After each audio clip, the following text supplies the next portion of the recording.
স্বাধীনতা যুদ্ধের সময় আমি এই কথাটা এই জন্য বলছি, বাংলাদেশের স্বাধীনতা, বাংলাদেশের সার্বভৌমত্ব, বাংলাদেশের গণতন্ত্র, বাংলাদেশের মানুষের ভোটের অধিকারের জন্য জিয়া পরিবার বাংলাদেশের মানুষের পাশে দাঁড়িয়েছিল।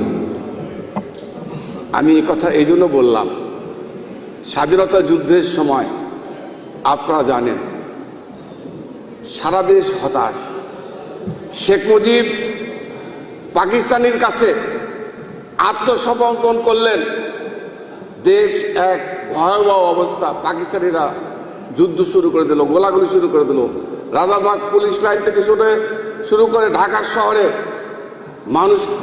মানুষকে খুন করা হত্যা করা শুরু করে দিল। এই অবস্থায় শহীদ প্রেসিডেন্ট জিয়া রহমান জাতির কান্তির অগ্নে স্বাধীনতার ঘোষণা দিলেন।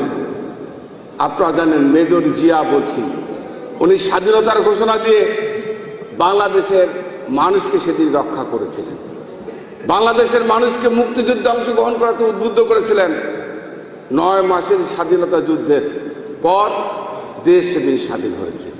প্রিয় ভাই আমার, আপনারা তারপরে দেখেছেন আওয়ামী লীগ ক্ষমতায় এসে বাংলাদেশের গণতন্ত্র, বাংলাদেশের মানুষের ভোটের অধিকারকে ধ্বংস করে দিয়েছিল। 1975 সালের 7ই নভেম্বর এদেশের মানুষ, সিপাহী জনতা আবার তাকে কারাগার থেকে বের করে নিয়ে এসে বাংলাদেশের গণতন্ত্র রক্ষার জন্য দায়িত্ব দিয়েছিলেন। প্রিয় ভাই আমার, তারপরে আপনারা জানেন 1982 সালের 24শে মার্চ এরশাদ যখন বিএনপির কাছ থেকে ক্ষমতা কেড়ে নিল, আপনারা জানেন সেদিন গণতন্ত্র আবার বিপন্নের মুখোমুখি, সেদিন গণতন্ত্র আবার ধ্বংসের মুখে। সেদিন বেগম খালেদা জিয়া আপসীর নেত্রী সেদিন ভোটের অধিকার, গণতন্ত্রের জন্য সংগ্রাম শুরু করলো। আপনারা এও জানেন 1986 সালের এই চিটাগাঙ্গের লালদিঘি ময়দানে তৎকালীন আওয়ামী লীগের নেত্রী বলেছিলেন, যারা ভোটে অংশগ্রহণ করবে তারা জাতীয় বেঈমান হিসেবে আখ্যায়িত হবে।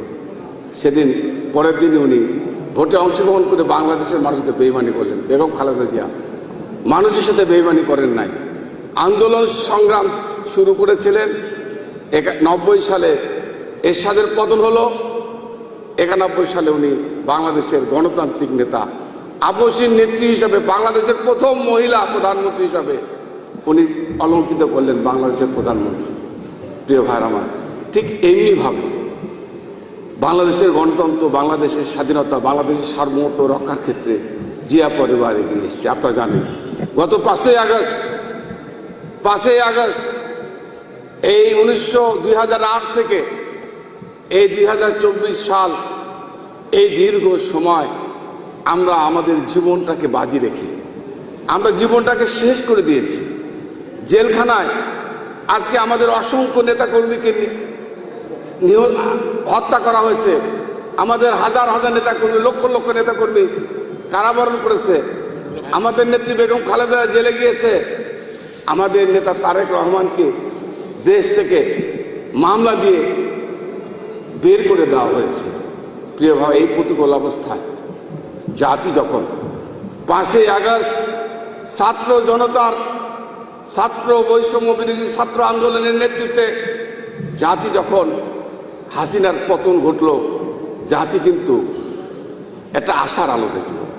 প্রিয় ভাই আমার, এই দীর্ঘ 10 মাস অতিবাহিত হচ্ছে, আপনারা দেখেছেন জাতি আবার হতাশা, আবার একটা টেনশন, আবার একটা সারা দেশের মানুষের মধ্যে একটা উত্তেজনা। কি উত্তেজনা?